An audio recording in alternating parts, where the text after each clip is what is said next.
On commence donc ce journal avec cette agression d'une grande violence que dénonce aujourd'hui un élu de la Sarthe. À la mi-août, Jamel Garbi se trouvait en vacances avec sa famille à Bizerte en Tunisie, sa ville d'origine, quand il a été poursuivi, roué de coups par des militants islamistes.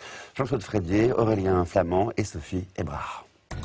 Les photos de ses blessures en témoignent, son agression a été d'une rare violence.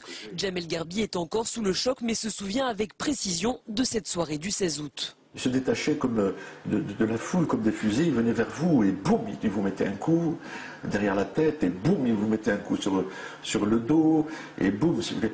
Il ne discutait pas. Il ne discutait qu'une chose, Bled Islamiyya, la République islamique, République islamique.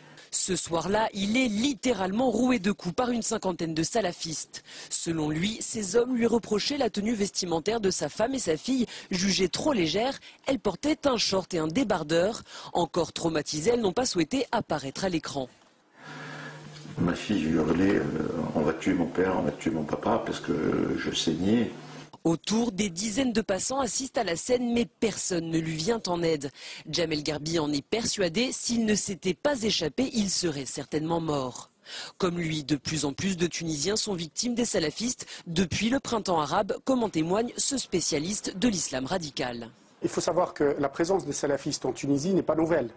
Ils existaient depuis plusieurs décennies, mais la plupart d'entre eux ont été mis en prison sous Ben Ali. Et c'est leur libération qui a fait cette visibilité soudaine sur la scène politique et sociale tunisienne. Ces fondamentalistes prônent un islam radical et un encadrement très strict des femmes.